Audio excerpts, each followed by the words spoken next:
If you were to have asked me at the end of 2024 what the overall theme in gaming was at the time, I would have responded, everything new sucks. That's the theme, followed immediately by, it is what it is. And we all know that every time you say that, a Dream Fairy gets a real job. This reaction upon retrospect is not entirely fair. It's just the overall feeling I got when thinking about the last year in video games, and it's almost certainly selection bias. The games from big studios that were really bad got slammed really hard this year. The trends that I don't particularly like in gaming didn't improve or even got worse, and multiple large studios did so badly that some are, as of the middle of this year, planning to get cut up into little pieces and sold off. There are some winners, though, in 2024. Space Marine 2 was really good. Helldivers 2 was also universally loved for as long as Sony could keep their grubby paws off the localization. I think my issue was more that the games that I was looking forward to, Frostpunk 2, Homeworld 3, Stalker, sort of hit poorly in my opinion. And I can't help my attitude but veering towards this idea like, hey, remember the past when we got great games every month? And let me tell you, there's never been a bummer year for video games ever in my entire life. And the good ones always released perfect. What? Stalker 2 is buggy? I guess it is a real sequel. Well, for one reason or another, I just wasn't compelled by anything released last year, and so I took a trip down nostalgia lane. The whole year, I was installing and playing older games. StarCraft 2's campaign is still really good, by the way. Blizzard had a good thing going there. I'm sure they don't ruin it. But of course, being the quasi-boomer hipster that I am today, I'm going older, more OG. Original gamer. You might have seen this game before in my last video. I saw it too when I was editing it, and when I saw it, I said, damn, that was a real banger, a true classic. Such a classic that I've already done a video on it, a whole video. Well, that was then, and this is now, and I think I have a more refined understanding of what makes Uplink a classic. And what quality is that? Well, let's put everything aside and let you know what you want to know right off the bat. Can I afford new video games in this economy? The answer for you, as of today, is yes. Uplink is cheap, and it's small, and it always has been. You could probably fit it onto like 10 floppy disks, know what I'm saying? Okay, let me put it into terms you youngers can understand. One thumb drive, a cheap one. 1/2 of one corner of a CVS cheap-ass thumb drive. And the thumb drive will probably be more expensive. Why so small? Well, because Uplink is a 90s themed text-based hacking game. Of course, that splits the take. About 30 of you are frantically typing into Steam, and the others are starting up the Infinity Scroll again to find something else. A text-based game. You must be outside your mind. I've got head toilets to watch. Well, no, wait. What else are you gonna do? What else are you gonna do? This is meaningful. This is boomer life stuff. Let me tell you something. A game like Uplink, it's gonna build your character. It's what it's gonna do. You are neglecting, by not playing this game, this video game, you are neglecting a positive future for yourself, young man. Young you. That's what you're doing right now. Get off the TikTok machine. Listen, here. I'm making a big deal out of this being a text-based game, but it doesn't hold Uplink back. Actually, it lets three guys making a video game in the early 2000s branch out. Intro version, that company that made Uplink, would go on to make Prison Architect. Maybe you've heard of that, and they won a BAFTA for it. Well, that brilliant success comes off a decade of making visually simple but mechanically deep games. Without having to make so much media, a couple of tiny voice files, maybe 8 music tracks that you didn't actually have to make, a couple images, the world of Uplink can spread out in front of you. Banks, corporate servers, government services, all available at the touch of a key, and everything you can hack, or at least try to. The premise of the game is that you've taken a contract with the Uplink Corporation, helpful provider of all hacking tools and resources any aspiring script kiddie could desire. Allegedly, hypothetically. Of course, they don't engage in any illegal activities, they don't condone them.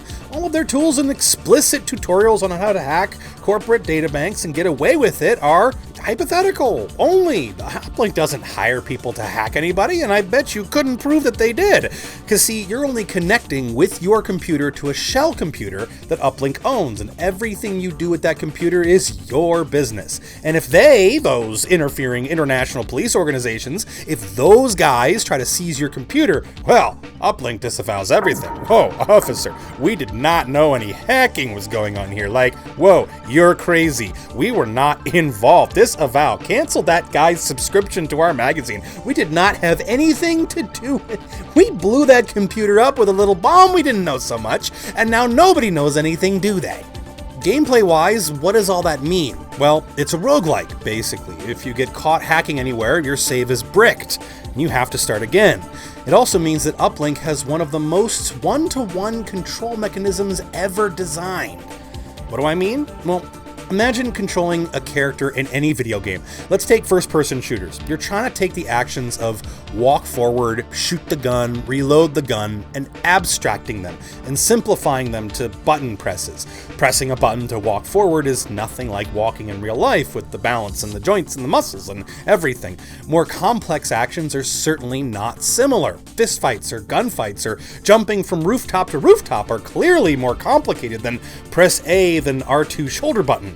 Not to say that shooters can't be challenging, and after 25 years plus of playing shooter video games, this is second nature to me. It's natural. It might be sad to say. I've had dreams with a keyboard and mouse interface, I'm so used to it. The fact of it is, this is an abstraction and a simplification. All of these games are, but not Uplink. To engage in the activities in Uplink, you do exactly what you're doing in the game in real life. Keyboard and mouse. The Uplink, therefore, has the most perfectly designed and immersive simulation controls of any video game of all time ever. No VR required. Of course, they didn't invent some brand new thing that nobody ever thought of, some brand new way to control shooters or fighting games. It's just the nature of the game they decided to create that let this beautiful coincidence happen. It means that Uplink has this effortless, amazing ambience and immersion to it that most other games can't do with so little. I mentioned tutorials, and the game does try to ease you a little bit into this clearly complicated and information-rich world. You get 2 emails right at the beginning of the game, after you create your new gateway account, your save file. And you're not to delete these emails. You can actually brick your save file immediately, 10 seconds, 2 clicks. That's how this whole game is. Don't let that scare you. In Uplink, you have to make intelligent, informed, and well-considered decisions. That's just the game. It's a complicated, rich... Stop it. Stop it. Do I have to bring back Steamboat Willie and Subway Surfers? I don't want to do that. Ooh, look, ooh, it's like the Matrix. You want to be in the Matrix, don't you? With all those hyper-real, synthesized experiences, something always there to stifle any modicum of boredom, always stimulation. Well, if you want to be in the Matrix and do elliptic curve encryptions, you have to finish your brute force hacks, okay? Okay? Man, writing for a modern audience is hard. And so is breaking into corporate servers. Obviously, we're hacking them, and Uplink provides us the tools and information on how to do that in its own little way. But let's go over one of the basic hacks just a little bit, just to see how this all plays out.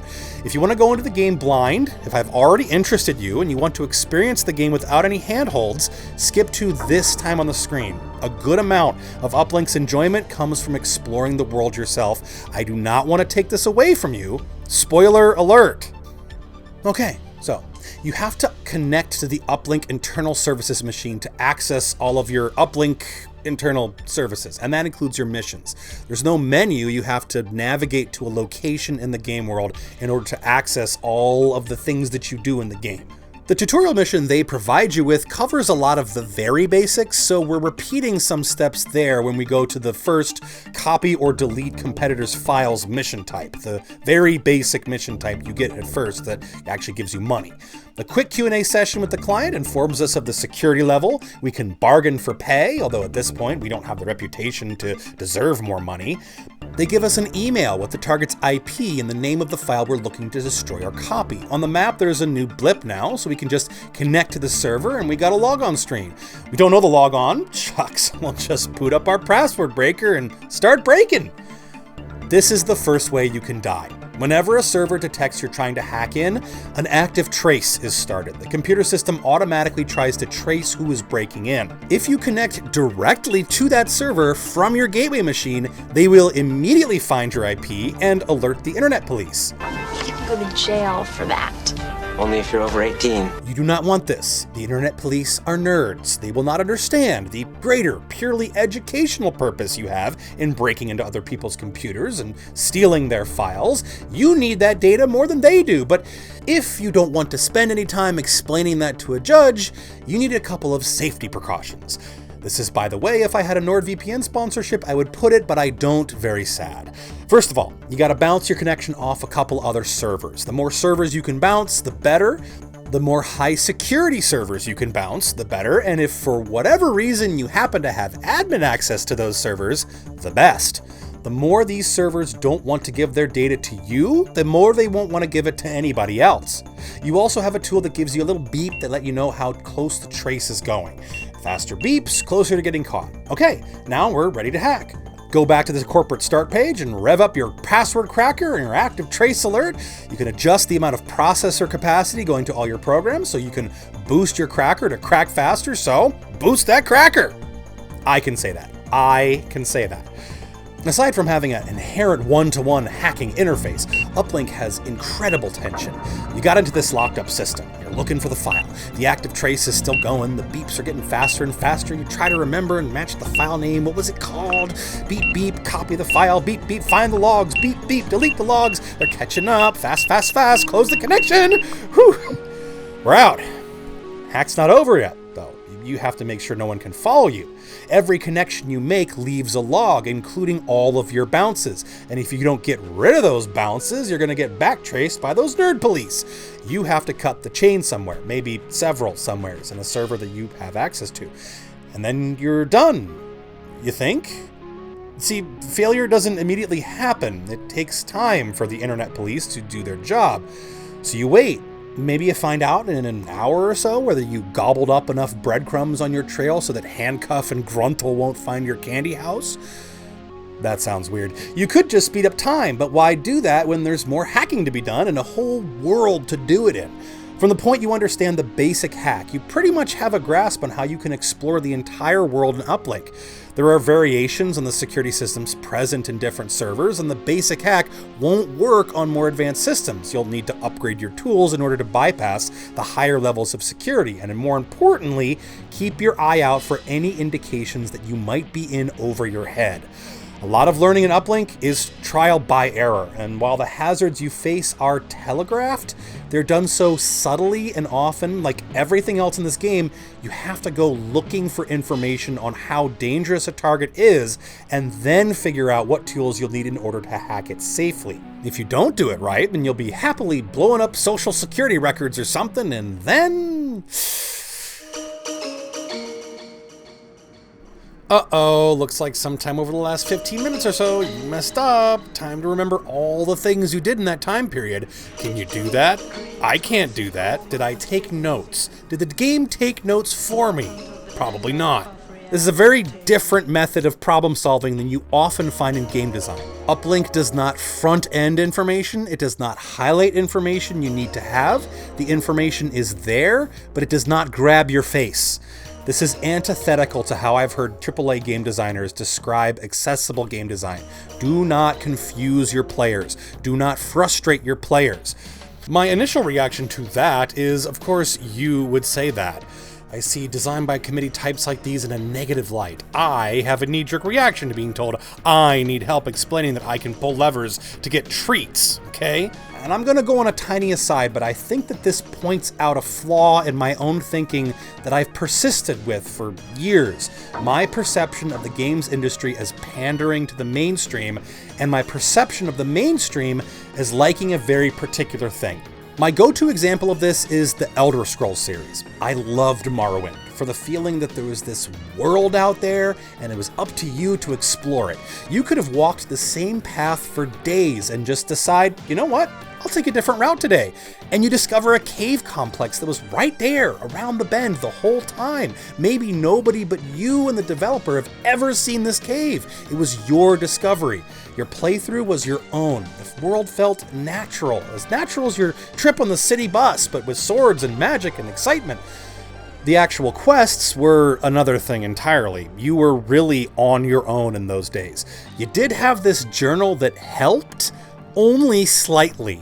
All the information was there, sure, but all the entries were placed sequentially, and once you had a couple of quests going, you had to page through the whole thing to piece together relevant information, sometimes in the same quest that's just jumbled around everywhere. It was frustrating because this is a poorly implemented tool. If you were in the same situation, you wouldn't do this. You would invent some sort of indexing system, magic post-it notes, or a Great House Telvanni schizo theory wall or something to keep track of all the characters, political factions, and events that were swirling around you all the time. That's how Morrowind was. When Oblivion was still in late development stage, it was really cool initially to see all these world elements and complex information and have them all turned into UI elements. This solution unfortunately created a different problem. In later Elder Scrolls games, you're kinda just following points on your minimap. It's not personal anymore. Your quest log is a series of boxes to check, not worlds to explore. In the solving the too much disorganized information problem this way, Elder Scrolls goes way too far in the other direction. It makes all information from the very beginning to the very end completely linear, always searchable, always indexable, always a point on your screen guiding you by the nose to the next node in your checklist. Now, what's positive about this is that the game devs don't want to waste your time. Ideally, that is. The game devs want to see the stuff they put into their game, the work they put in. They want you to see that. Why build this cave in this awesome, giant, explorable world if nobody but the one guy who took a detour ever sees it? There's got to be a midpoint between giant schizo wall and the save the world shopping list with magical Google Map integration and a skip to the end of the journey button. I complain about this, but this is an issue with my perception of the games industry, as like a monolith or something, which isn't the case. I think a lot of developers also now see this mode of design as too constraining for the player, or too easy, a development trap. A good number of games I enjoy now don't do this. Tarkov and Dark Souls come to mind. And I also enjoy a game or two that actually do this explicitly. Every piece of information in Factorio is front-loaded. I don't think the game would be playable otherwise, or at least not without an active internet connection and forums of pro gamers to figure out how crap worked. So, to keep that cynical part of my analysis in check, it's not quite how much information is presented to the player, but how the information is presented and whether this is a factor in the developer's mind at all. In Factorio, you know every recipe from the start. It's indexed and your path is very clearly laid out. It's the process of implementing this information that's the challenge. In Uplink, finding the information itself is part of the challenge, part of the mystique. So having that information obscured is like obvious to do it this way. The thing I don't like is being told I'm stupid, basically, that I don't want to do things the hard way, that I don't want to just exist in an environment and osmotically soak it in, rather than having points of interest, that making mistakes isn't the yin to the yang of finding success. I don't want a world where I'm on a track going from point of interest A to point of interest B. The journey is more valuable than the destination to me. This isn't just a game thing. Anybody remember the last time you went into a public bathroom and there wasn't a motion-controlled faucet? They're modern and maybe efficient, and you don't have to touch a knob, but you know how bad it is when one of them doesn't work. It doesn't escape me how symbolic it is to be standing at the sink making multiple variations of praying gestures in front of the sensor, hoping the machine will recognize me and clean me of my filth. Of course, it wasn't all good back in the day. 90s kids will recognize these abominable contraptions, but overall, I have the feeling of a loss of control in life. self-driving cars, smart thermostats, warnings posted everywhere online against sharing certain kinds of thoughts. You don't want to be misinformed now. That's a social ill that contaminates everyone's minds, and your devices will certainly let you know how to do things. You can't find your own content online. Silly human. Here's some algorithms to show you what we want you to see, and maybe some mapping software so you'll never get lost on your way to your economic destinations. Did you mean to use that word in a sentence? Let me correct that for you. The word Android, Google, Apple, Amazon is fuck. Not duck, not feel, not funky, not frank. It's fuck. When I type a thing, that's the thing I meant, even if it was a mistake to have meant it. Let me live. Let me be slow. Let me be inefficient. Let me be unstimulated. Let me be uncensored. Let me be wrong. Let me live. Okay, I'm getting off my soapbox. I know, I'm ranting. It's frustrating seeing the vision of the future we had back in the 90s get turned into some of the crap we have today. And Uplink, you know, the thing that this video is supposedly about, actually, it does actually lean into this feeling of being too restricted. The time period Uplink is mimicking is probably the late 80s into the late 90s. Films of that era, particularly. Sneakers and war games, I think. There were a lot of ideas floating around in that time period about potential cyber utopias and dystopias, like, whoa, wouldn't it be crazy to be constantly surveilled or not be able to tell what's real or not thanks to AI? Well, I think Captain Cybosa has it right here, right in this meme. We're really willing some of those topias into existence. Shittily. And the sort of weird constraints or pitfalls from the dystopic versions seem to be popping up their heads all over the place. The core fantasy in Uplink is really still relevant. Digital freedom and seeing past the wall of synthesized reality into what's really going on. Really going on. Well, if you made it this far, thanks for coming to my TED Talk, everybody. Suggested donations at the door start at $10,000, so I can put a down payment on a hot dog, so my children will have something to eat. Oh wait, I'm a millennial. So my bird will have something to eat. Or maybe I'll just buy an RTX 4090 so I can run the channel on autopilot with the best AI memes I can prompt up. Yeah, Uplink's vision of the future, or its reflected vision of mid-80s to late 90s Hollywood vision of the future, it's a little anachronistic. The real future turned out a lot stranger than that. But I think I said it right. It's the mood they captured perfectly. And it's not a common mood to be captured like this. Cozy, but with high-tension puzzle solving and a text-based hacking game. I think that's why Uplink has stuck with me for so long, why I've done 2 videos on it so far, and why I wanted to talk about it today. There's no real replacement I've found for this. And to round off the video, there's no real replacement for all of you. Thank you for watching my channel. If you've been around for a while, seriously, thanks for sticking around. And if you're new, check out my other videos on the channel. Maybe you'll find something there that piques your interest. It is all made possible by my patrons over at Patreon.